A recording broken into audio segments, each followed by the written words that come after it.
And India correspondent Vishal Parasto joins us live from this conclave. Vishal, how is the question of maritime security articulated by India, by Defence Minister, when the expanding conflict in West Asia is disrupting the Strait of Hormuz and has in fact reached as far as the Indian Ocean? Well, a very good afternoon to you, Shubhendu. Now, you heard the Defence Minister. He clearly mentioned that this is going to be the new normal because the things are going from bad to worse and there are multiple conflicts going. It all started off with the COVID-19, then Ukraine, Russia, and now we see that it has come to Indian Ocean.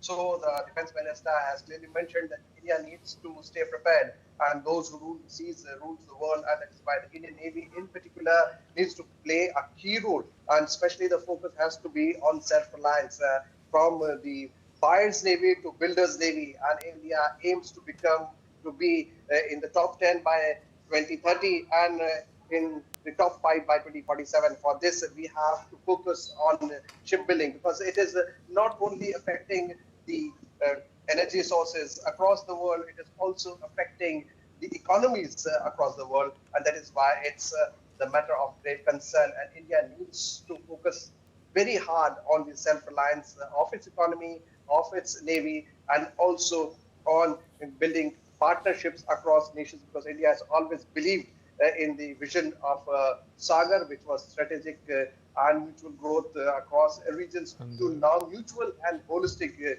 growth for across all regions. This was propagated in 2015 by our Prime Minister, and now SAGAR has become Mahasagar in 2026. So India is focusing more on East Africa, the South Indian and Southeast Asian nations, and the developing countries. And India wants to be the partner, equal partner with all these countries.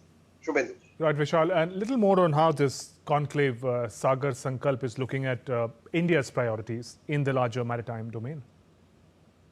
Well, India's priorities are very much clear when we talk about this specifically.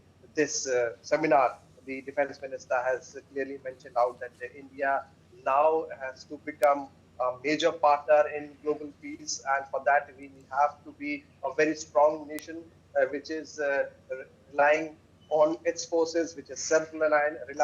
And for this, he also mentioned the figures.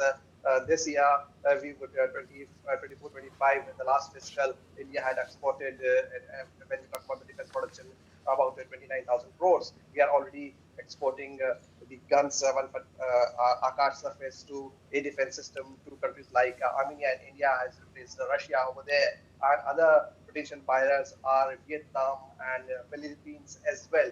So India is focusing very, very hard, but for that, the domestic sector has to play a major role, and we also have a figure of 1.5 lakh crores as far as the domestic industrial production defense is concerned. And now the defense sector, when we talk about the defense sector, the domestic sector has grown by leaps and bounds from 25%. Now the role of private sector is 50% around. So it is a thing of a great to be very proud of. And but still, the role of private sector